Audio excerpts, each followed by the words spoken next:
Easter is right around the corner, and if you're the one planning the meal, we've got some great ideas in our studio today. Amy Sherman, a chef at the Spartan Culinary Classroom, is here, and she also brought some side dishes if you're going to someone else's home. Great ideas. Absolutely, and you want to keep your your meal kind of easy but exciting. You don't have to always make the tried and true, regular recipes that maybe you've always had at your holiday dinner. Sometimes it's nice to mix things up a little bit, right? Yeah, it's like people love their favorites, but it gets a little bit expected, and you want to live outside the box a little bit. A little bit, and I really, ham is a really versatile meat where a lot of different flavors can go with it. So I really like to do some bold flavors in the side dishes. We don't want it all to be dull and the same and overcooked veg and mush. So we kind of did some really bright, crunchy, different texture, different flavors. Well, ham gets a spotlight because it's on special this week too. It surely is. Honey At ham? Family Fare, this is a spiral cut honey ham, and it's $1.23 this week a pound, which is amazing. And if you have been saving up your Yes points,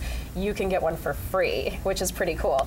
Wow. But what I like to do with the ham is if you're going to buy a store-bought ham is make your own glaze. So whatever you want to do, you could do maybe a little bit of maple syrup and a little bit of rum, a little bit of pineapple juice, kind of cook it down and glaze it, and it will suddenly taste so much nicer and so much more homemade that you'll be amazed at what it can do. So make your own glaze. Toss that one that it comes with and make your own.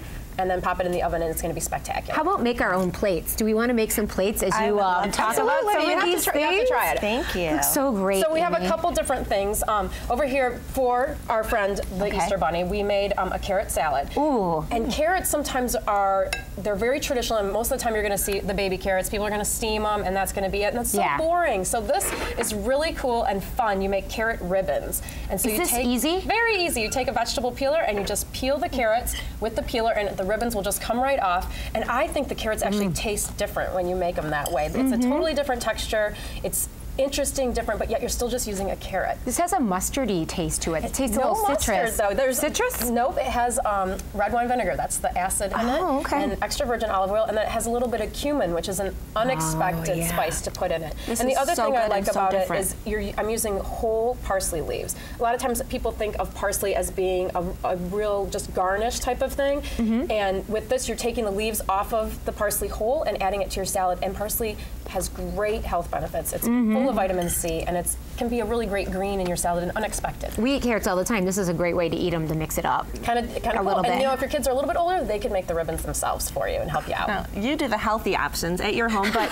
at my home, we can't have Easter dinner without the carbs. So let's talk about this dish in the front. Let's try them too, good. And these are about as naughty as you can get, but everything in moderation, right? And these are blue cheese scallop potatoes. So you might traditionally have a scallop potato with your ham. It's very, very classic, but this has Maytag blue cheese in it, which is a spectacular blue cheese, and then you just lots of half and half, and then the yummy potatoes. You want to use an Idaho russet when you're making these because it's going to make a softer gratin rather than a waxy potato. So pick out the Idaho russets.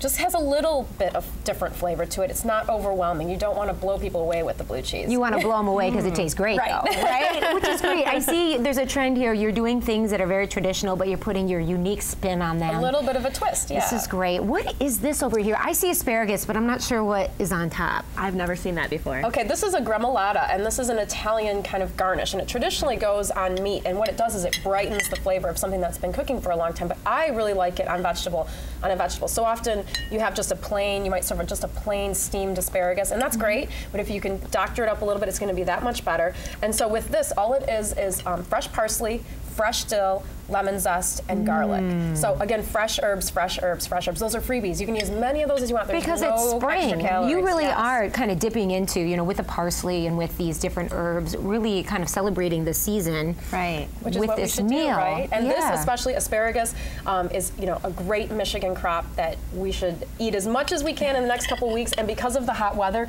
it's actually coming up a little bit earlier than normal. And so we should be getting Michigan asparagus really soon. At our local stores, so check it out, and then try the gremolata. And what I did is I roasted this, so I just toss it with olive oil and I blast it in a really hot oven, 450 degrees, for about 15 minutes, and it kind of caramelizes it, gets it kind of soft and tender, and it's just a great way to cook, and it's hands-off cooking. You put it in the oven and you walk away. Now, all of these are perfect options. I'm not a genius in the kitchen, but I think I could make all of these, especially if you're going to someone else's home. Absolutely.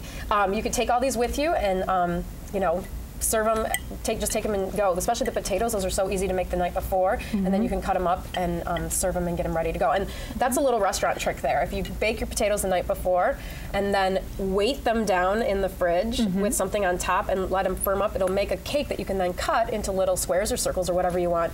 And then you're not having a huge mess at the table of trying to serve up, a great big heavy hot plate. And you're not working for 3 hours. Exactly. You could split up the work, maybe do the potatoes the night before. Amy, if you were going to serve some wine with the foods that we have here, what would be your recommendation? Well, ham is a really versatile meat, and it goes with a lot of different flavors. It's not really a traditional red, it's not really a traditional white. And so I would personally maybe go for a rosé, which sometimes gets a bad rap, which because it's a pink wine. And so people will think, oh, it's a girly wine, but it's not a white Zinfandel, okay? Which that to me is a little bit of a crazy wine. That one's sweet. That one's rosé a bit sweet. Doesn't have to be. Rosé is not sweet, and it really complements food well because it goes with so many different flavor profiles. So if you had to get one bottle of wine, I would get a rosé, and I would put everyone's fears aside and pour it and serve it with pride because it's an excellent, excellent wine and would go spectacular with all of these dishes today. The acids in the foods would really complement the rosé as well as the ham. So that would be my choice. And it would be a surprising choice for most people, but think of how pretty it would be with all of the Easter pastel colors. Sure. You said Coppola makes a great rosé. Yes. I tend to go to I'll try that, but the wine specialist at the D&W Fresh Market where I shop is always just spot on. I ask for suggestions because I like to try new things and say, this is what I like. I want to try something new, and I want to pay this much. Exactly. That's the key. And all of the stores really have that wine specialist, D&W. They do, and that's what they're there for. Wine can be intimidating to people because you feel like if you don't know anything, what are you going to do? That's what those guys are there for, and they live for it when people come up and ask them questions like that. They want to share their knowledge with you. So go in with your menu of what you're going to be serving and tell them what you like, and they're going to make great recommendations for you and steer you towards the wines that are going to complement your food the best. Fantastic. And they always have great prices there, so if you're like me, I would probably get a red and a white. Stock up. Absolutely. That's something for everyone. We're eating dinner at my mom's house, and so definitely thinking about bringing one of these. Great. Recipes can be found on our website later today. Just check it out. Chef Amy, thanks so much for coming in and inspiring us to add some pizzazz to our Easter meal. No problem. Happy Easter. Thank you. You too. We'll be right back.